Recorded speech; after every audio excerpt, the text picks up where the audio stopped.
Let me start with a familiar story. A long time ago, in a small Minnesota college town, two freshmen waited anxiously outside their school's library for a mystery scavenger hunt organized for new students.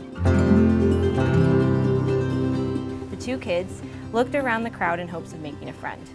"Hey, I like your Chacos," the girl said. "Thanks, I like your Chacos too," said the boy. "I'm Maria." "Nice to meet you, I'm Christian." I met Maria the first day of freshman year at Carleton College, and I latched on. Some of my favorite memories from freshman year were sitting in the dining hall. We'd go in early for lunch, and we would stay in there talking, eating, until they closed lunch and started serving dinner. And then one day, Maria brought this other guy to come sit with us, and I was like, "Who are you?" I certified that on the second day of April. Over the next few weeks and months, Maria, Christian, and Trey would meet up for lunch on Monday, Wednesday, and Fridays, and they talked and they joked and they got to know one another. And that's how it would go for years.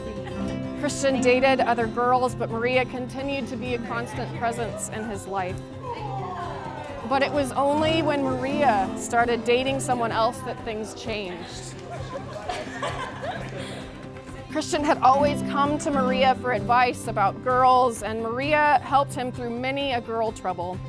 But when Maria went to Christian for help about boys, Christian was totally not helpful.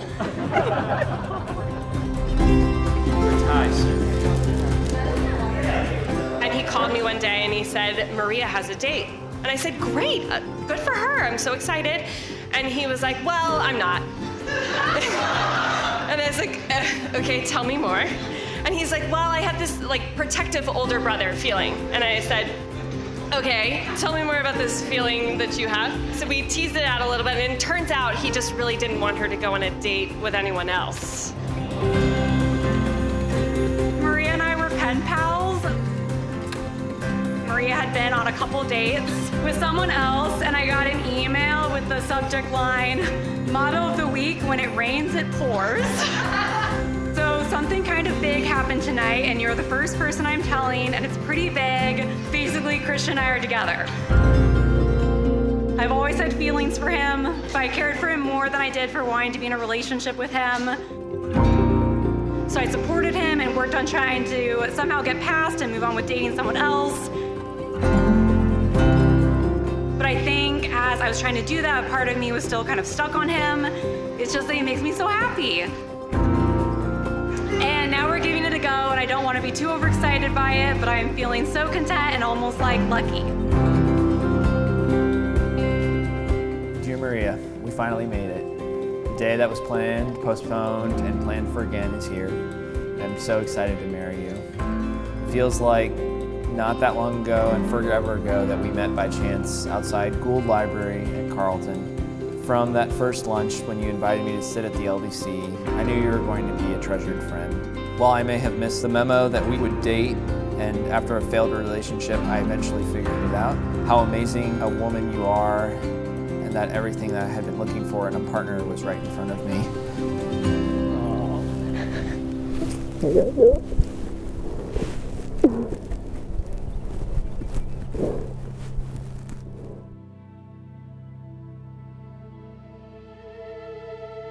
This rendition of our first encounter is now forever emblazoned on our wedding website, but I have a confession. I left out a few key details in that version. It was a warm, perfect early evening in the Midwest, the kind of evening where there's a slight breeze that hugs and comforts you. The sun was a golden, warm glow that painted the front of the library in yellows and oranges. I didn't describe in detail about how that young girl felt, how she was really shy and had been throughout high school, anxious about being on her own in this new setting, but determined to strike out on her own and find her place in not only college, but in the world. I didn't include any details about this nice boy's eyes. His blue eyes, sparkling against the warm golden glow of the evening, so encouraging and focused on her as she rambled and rambled about her science fair experiments. But the biggest detail I left out of this story was a pivotal moment when something profound happened. That at the end of hours of talking, the boy looked into her eyes, touched her arm, and said goodnight. A pure, beautiful, perfect gesture.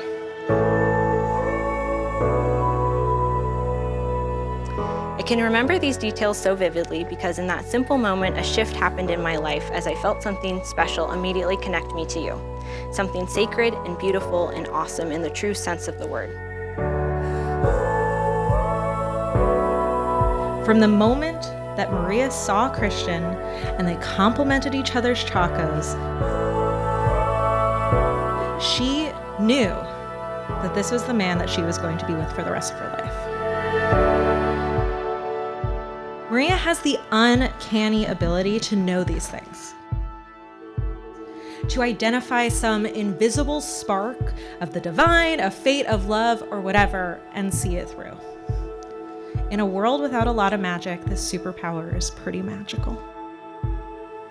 Even when I, the protective best friend, tried to lovingly point out that maybe after going to Atlanta for 2 weeks and charming the pants off his parents and going on what seemed like a really awful beach trip, if maybe he didn't get the hint, then maybe this just wasn't meant to be. But she just knew. And man, Christian, I am so glad that she knew.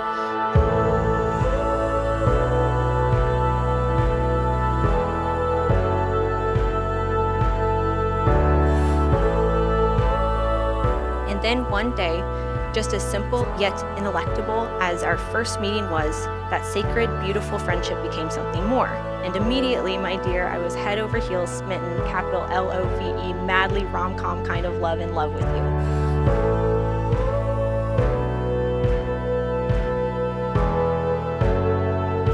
It was a whole new, wonderful chapter of our lives together for almost 10 years. You are my partner, my friend. We've had a wonderful life so far, but there is so much yet for us to do and discover together. And I'm so honored and joyous that it gets to be with you.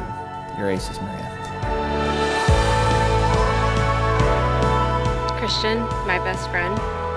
Maria, my best friend. I promise before God and these witnesses To love and support you. to grow and explore with you, To pull you up when you fall. and to celebrate the peaks that you will reach. I promise to always choose wholeness over halfness, Through sickness and health, darkness and light, as long as we both shall live. So yes, I didn't exactly tell the whole story to everyone, and not because I don't think it's a good one. I think it's the best story I've ever heard. I cannot even name what that thing is that we've got going. It's growing with us, it's sustaining us, it's nourishing us. Friends, these two were meant for each other. It is my pleasure to present Christian and Maria as a married couple. You may kiss.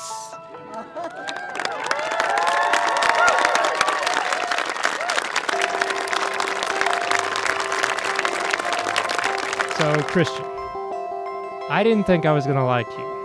You were wanted to date my only daughter. Something you will understand someday when you have your own daughter. Yes, when I met you, I wasn't sure I was going to like you.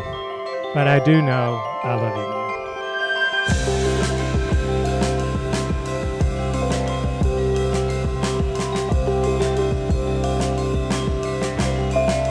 We're just over the moon about you, girl. So we are so happy.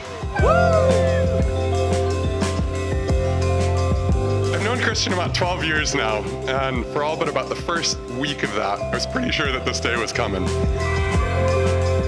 This is what a relationship should be. This is this right here.